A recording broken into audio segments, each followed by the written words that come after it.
presentation is about the Egyptian god Thot.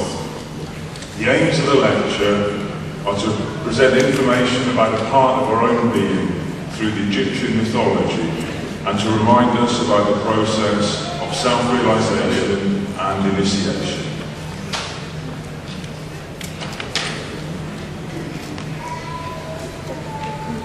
This presentation will begin by placing Thot as one of the components of our being, of our own being. We'll then look at the role Thot plays in the creation of the ancient Egyptians.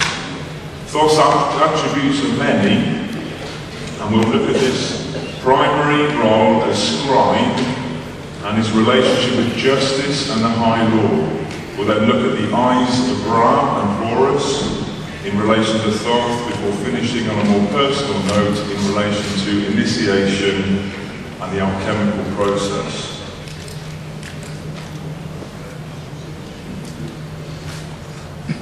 Let's start by reminding ourselves of the reality of the components of our being.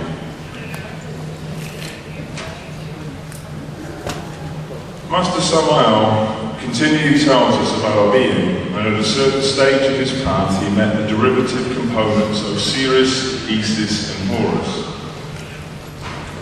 At the far end of the sanctuary, O gods, there, sitting on their thrones, Osiris, Isis and Horus were waiting for me. I advanced towards them, and prostrating myself, I adored them. At that moment, I felt their blessings in me, three aspects of my being, but derivative from the three mountains.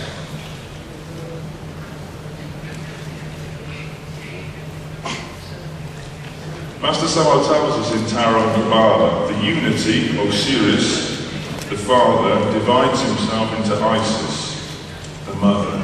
In her turn, she divides, giving origin to the son, Horus, which she carries in her depths.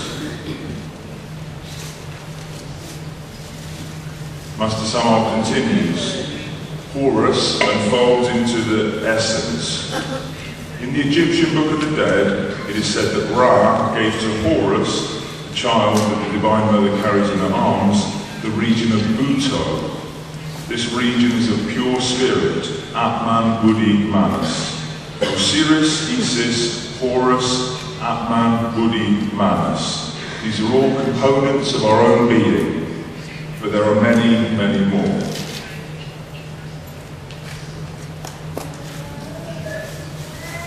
In the lecture, The Currents of Sound, Master Samael tells us that inside ourselves we have the 12 powers, the 24 ancients, the 4 elements, etc. The being of each of us is like an army of children, of infants. Each of the parts of the being enjoys autonomy, self-consciousness, self-independence.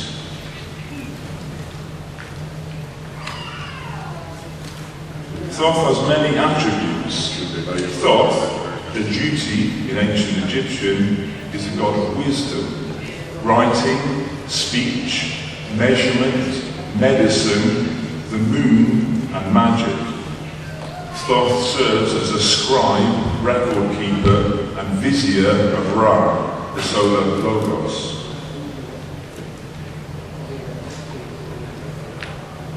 Thot is represented as by an ibis, a baboon, or as an anthropomorphic figure wearing the head of one of these animals. Here we have the Egyptian hieroglyph, ibis, in statue and painting form. The baboon is also an Egyptian hieroglyph. Here we see Thot in several of his characteristic roles as a baboon. In the eye of Horus, in the process of weighing or judging of the heart, as patron of the scribes, and in his role in the underworld beside a lake of fire. Here we see a wall painting of Thot as a baboon. Headdresses are an important part of Egyptian imagery. And here we have Thot with 3 different headdresses, indicating 3 different roles or functions. The lunar disk and crescent indicates Thot's role with the moon. The addition of the feather of Mat indicates a role with the High Lord. The Atef crown indicates Thoth identification with Osiris or Ra, a solar symbol.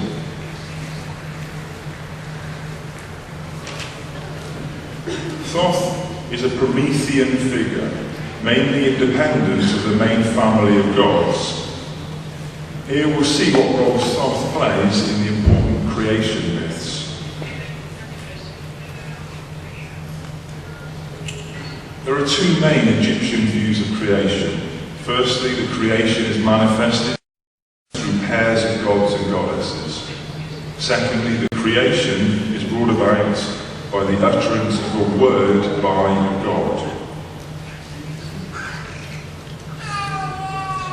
Here we see the three Egyptian deities: Shu, the god of air, holding up Nut, the sky goddess, while Geb, the earth god, reclines underneath Nut. Shu is actually keeping Geb and Nut apart.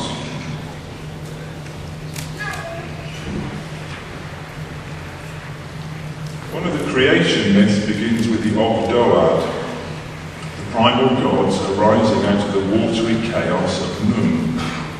Here we see where Shu, Geb and Nut are placed. Shu, Geb and Nut. Also, note where Isis, Osiris and Horus are placed.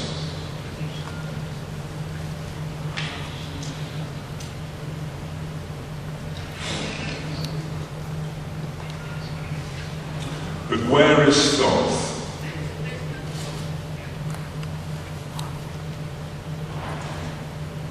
Thoth appears in the story of how Geb and Nut have their children. Ra forbids Nut to give birth to her children on any day of the year. Nut and Geb are kept separate. Thoth gambles with Selene, the moon goddess, to win 5 days worth of light from the moon. These days are outside of Ra, the solar logos, and of Ra's control. Nut is able to give birth to Nephesis, Seth, Isis, and Osiris on these days. In relation to these children, Thoth teaches Isis all of his magic, Thoth assists Osiris in the spreading of knowledge and agriculture, and Thoth helps Isis, Nephesis, and Anubis in resurrecting Osiris.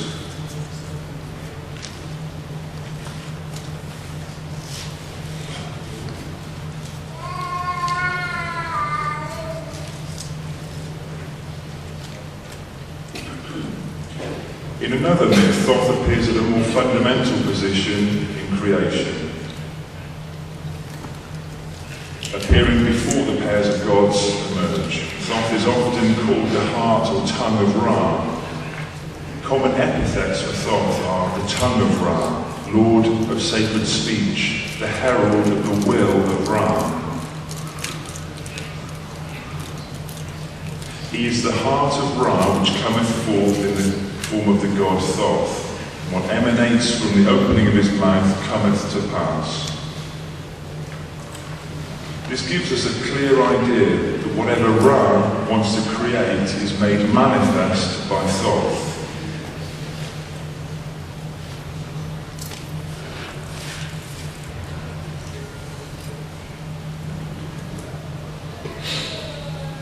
The hieroglyph called Union represents the 2 lungs and trachea. It symbolises Upper and Lower Egypt. Here we see Horus and Thoth representing the rulers of these respective regions under the command of Amun.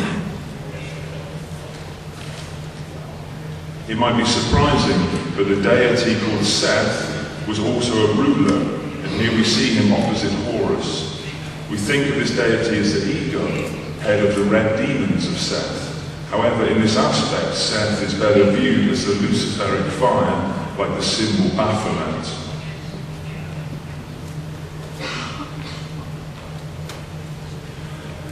Thoth as a scribe. This is by far the most common role of Thoth. However, we'll see it's much more sophisticated than just recording information. It's more in relation to the ideas we've already seen. Thot is the herald of the will of Ra. Thot is the revealer of the hidden.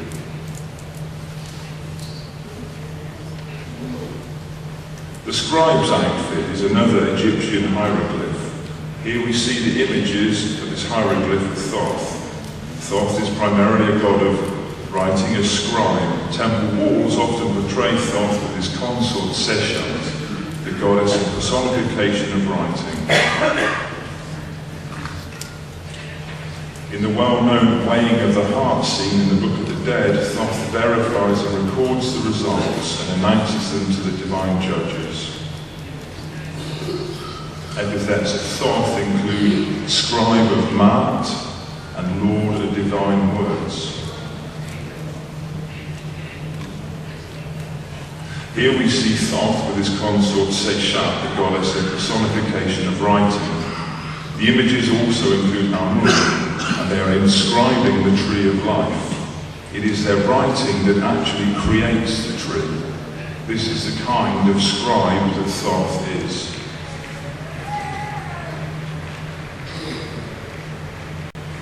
As Lord of Time and Reckoner of Years, Thoth measures out the lifespans of living beings as well as their fate at the end. He manages time, the movement of stars. He is the great measurer, the Logos, the enumerator of the earth, the measure of the earth.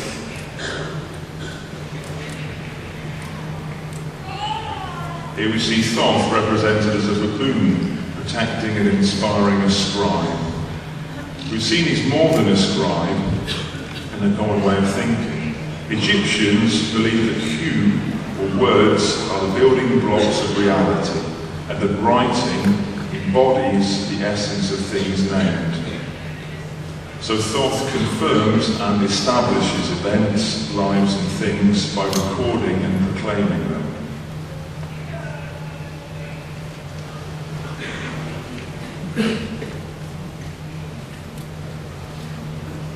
I am Thoth. I repeat to you what Ra has declared. I am Thoth, master of the divine words which put things in their proper place. I give the offerings to the gods and to the blessed dead. I am Thoth, who puts Ma'at in writing for the Ennead. This is the kind of scribe that Thoth is. We continue then with the role of Thoth as scribe, but let's focus now on the subject of justice and the high law, and Thoth's relationship with the goddess Ma'at, representing cosmic order.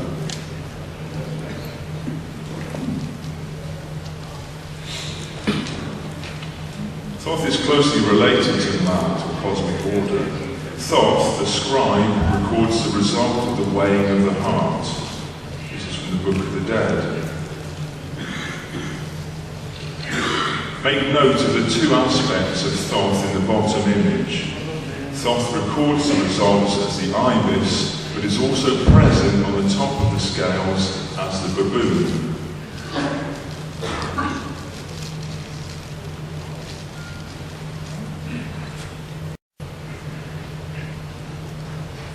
Here we see the goddess Ma'at, seated before the ibis Thoth. Ma'at has a feather in her head, and this is a feather that is weighed against the heart. Thoth's accurate record keeping and exacting measurements allow him to determine Ma'at, righteousness, truth, the way things are. Epithets of Thoth include Lord of Ma'at, judge of the two combatant gods, Horus and Seth. Here we see some of the 42 judges of the high law, with Thoth and the feather of Ma'at and the scene of the weighing of the heart.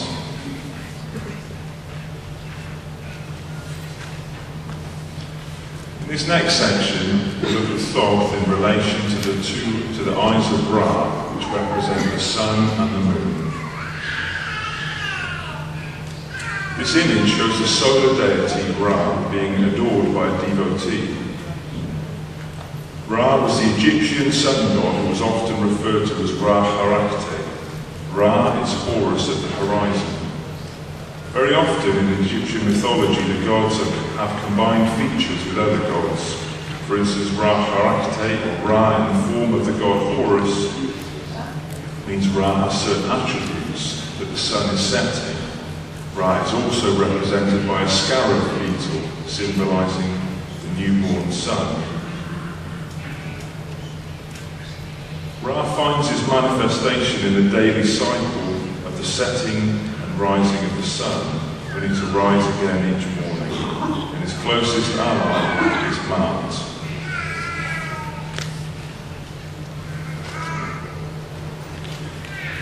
Ra has a strong relationship with Thot. Here we see Thot and Ra in Ra's solar bark, or boat, with which he travels through the sky. Thot appears prominently in many myths as Ra's advisor and herald. Here is one exchange from the Book of the Dead. Ra says, "Thot, what shall we do with the children of Nus? They have caused rebellion and committed massacres." And Thot says, "You should not tolerate their errors, you should not put up with it, cut short their years, cut back their months." So here again we have Thot as Lord of Years, allocating time and lifespans as well as justice. Thot is also associated with the retrieval and restoration of the eyes of Ra. The wedge-jacked eye is another hieroglyph.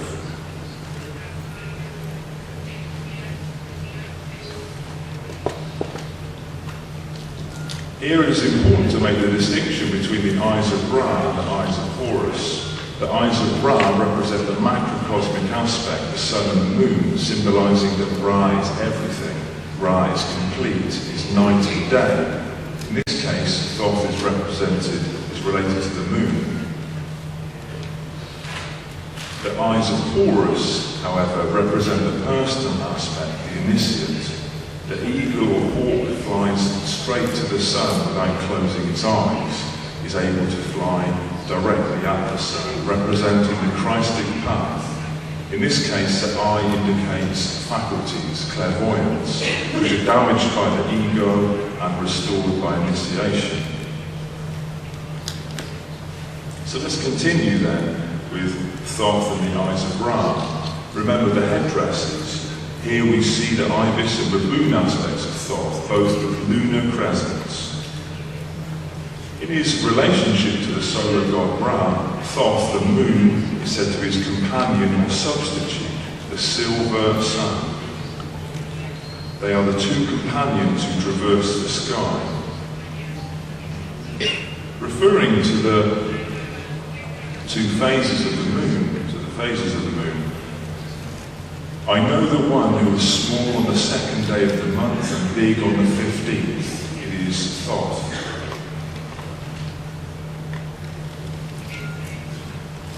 Thot the baboon, here we have holding the lunar eye of Ra. The waxing and waning of the moon are explained in mythology as the eye of the moon being wounded, waxing, and being healed, waning. Thot was the god who took care of the healing. As a lunar god, he is responsible for completing the moon during its cycle, that is to say, to make sure that time passes as it is supposed to. Epithets of Thot are the one who completes the moon, the one who counts the things that are brought to him, where the things that are brought to him are actually pieces of the wounded lunar eye of the moon. There are also a minority of stories where Thot has to appease the destructive solar eye of Ra, taken the form of the lion goddess Tefnut. Here we see the baboon Thot telling stories to Tefnut to calm her destructive rage, to return her to Ra. Also, we find the solar eye in the form of Hathor, if you note the eye on the bull, on the cow. Here we see Ra in his boat with the two eyes on the prows. This is the boat with which Ra travels through the day and through the night.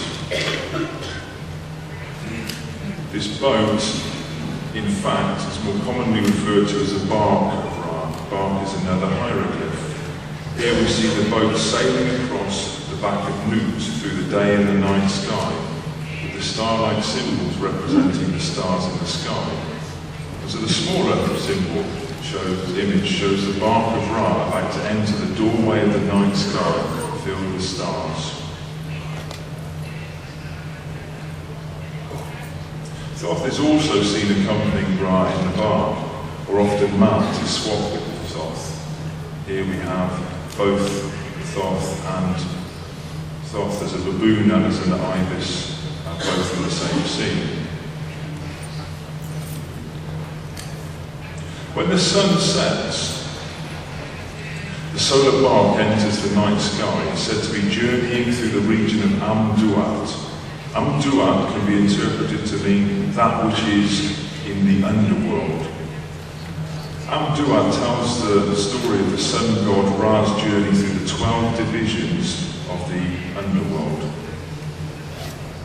In this book, the dead pharaoh, representing Ra, travels through the underworld and contains spells to deal with obstacles on the way.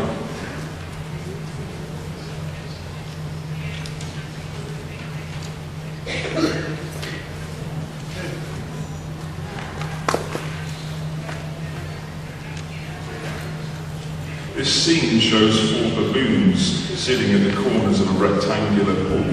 On each side of the pool is a flaming brazier. The pool's red colour indicates it's filled with fiery liquid, reminding us of the lake of fire frequently mentioned in the Book of the Dead. Thot appears in several of the 12 hours, playing an extremely important role. Here we have the first hour with Thot baboons and the solar deity in the form of Kefri, the scarab beetle in its solar boat.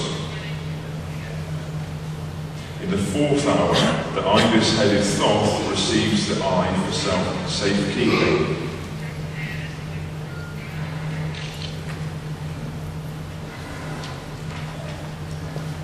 And again. And again.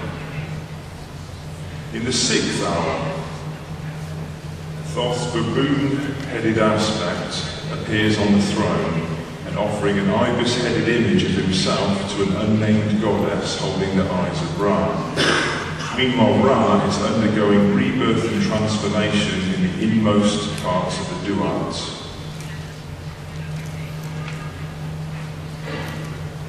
In the 10th hour, we have the baboon Thot and 8 Sekhmets healing the eye before returning it.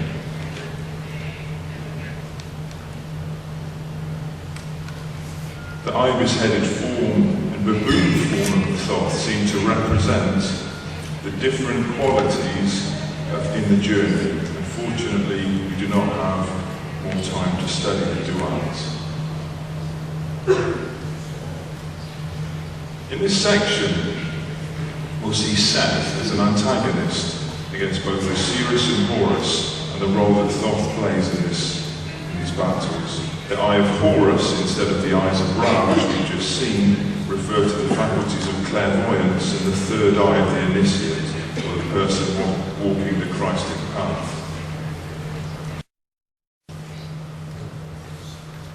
Seth is primarily the god of desert, storm, chaos, and fire. But now he also represents the ego. In certain pyramid texts, Seth cooperates with Horus for the benefit of Osiris. However, later Seth is no longer this beneficent god, but now more the symbol of evil.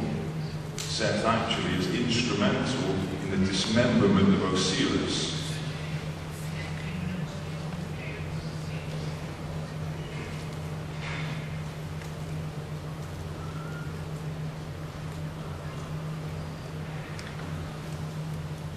In relation to Isis, there are interesting stories, one in particular. Isis escapes Seth's clutches with Thot's guidance and hides in the marshes, but Seth sends a deadly serpent to sting the infant. Hearing a cry, Ra commands his bark of millions of years, his boat, to stop, bringing time itself to a halt, and he sends Thot to save Horus's life. Having healed the boy, Thot puts the mother and the boy to safety, and here Thot is representing time, magic, medicine, and enacting the will of Ra.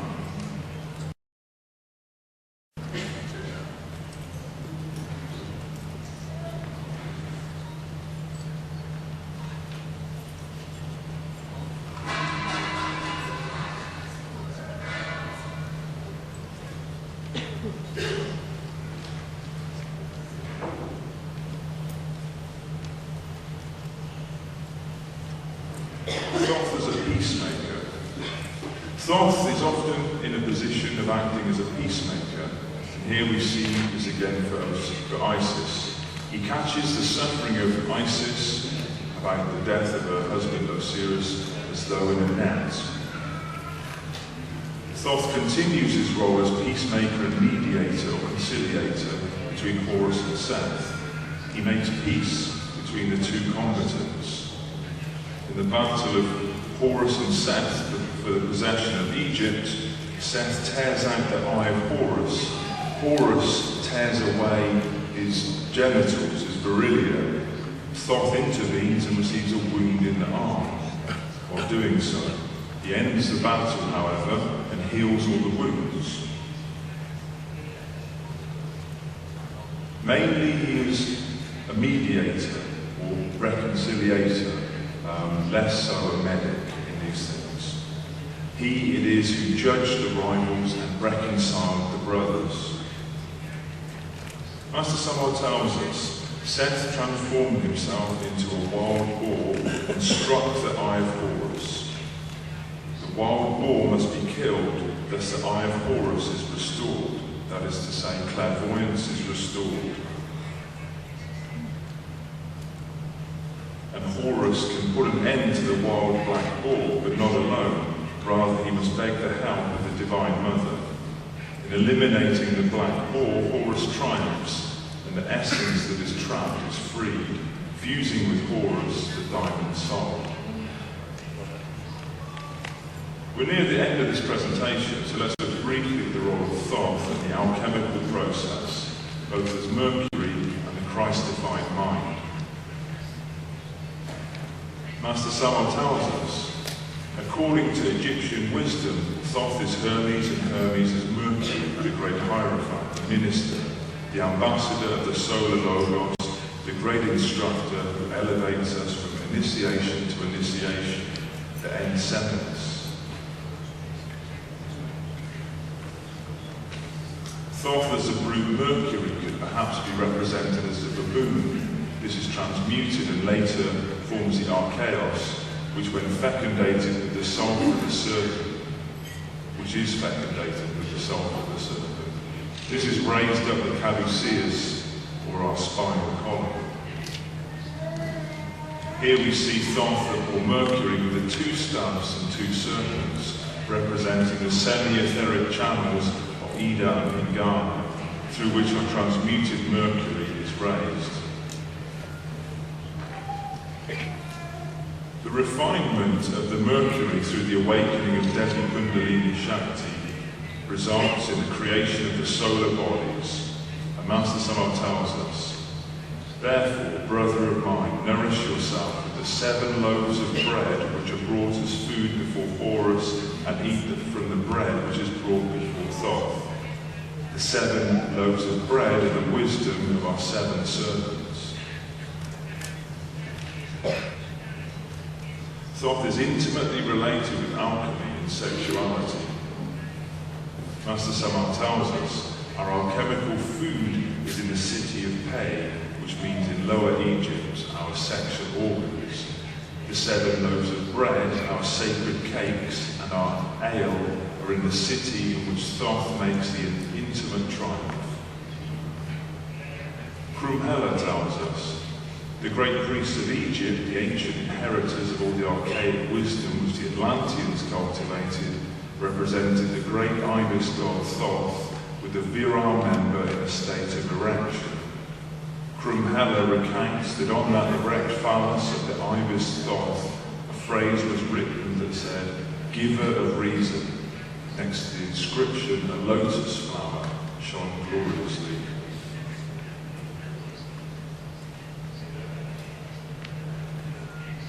As the Samar tells us, each time the initiate comes out from the knives, he leaves his vulgar and earthly mind to the world. Thot is the Christ mind. The god Thot is the god of the Christ mind. When the human being liberates himself from the 4 bodies of sin, he is converted into a dragon of the 4 truths, into a Buddha.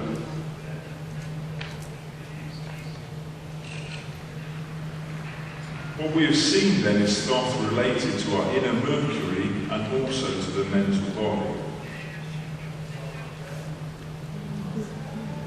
We end this presentation continuing this more personal approach to the study of the god Thot, or the component of our being called Thot. As we've seen, Thot is intimately related to our inner work, and here we'll see how Thot and Osiris are further related to initiation, in particular to temples here in the country of Egypt, specifically the pyramid of Cheops.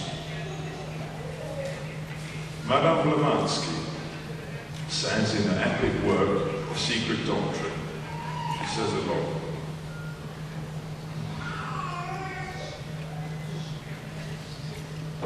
The initiated adept, who has successfully passed through all the trials, was plunged into a deep sleep. He was allowed to remain in this state for 3 days and 3 nights, during which time his spiritual monad was said to communicate with the gods, descended to Hades, Amenti, and Atala, according to the country, and he works as charity to the invisible beings, where the souls of men or elemental spirits, his body remaining all the time in a temple or subterranean cave. Madame Blavatsky continues, in Egypt it was placed in the sarcophagus in the king's chamber in the pyramid of Cheops, and carried during the night of the approaching 3rd day to the entrance of a gallery, where at a certain time the beams of the rising sun struck full on the face of the entranced candidate, who awoke to be initiated by Osiris and Thot, the god of wisdom.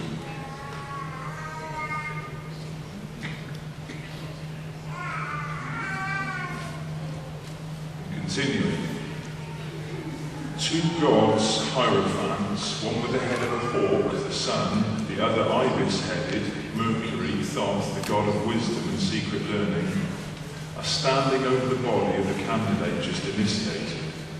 They are in the act of pouring on his head a double stream of water, the waters of life and new birth. This stream is interlaced in the form of a cross, full of small, unsated crosses.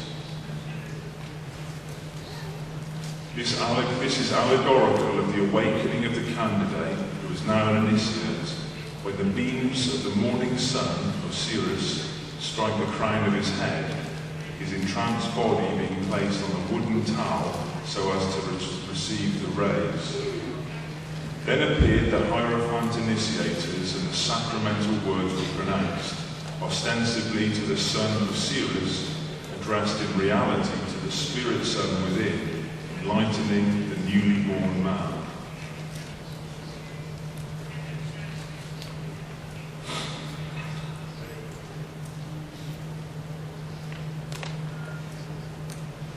So, in conclusion, in Thot we see how the Egyptian concepts of justice, wisdom, truth, mathematics, speech, writing and reality are all intertwined. I hope that these words Inspire us to explore the temples and artifacts of Egypt, knowing something more about the esoteric activities carried out here in the mysteries of Osiris and Isis. Especially, I hope that you have a better understanding of the god Thot, and that you may be blessed to have an experience of this part of our being. Thank you.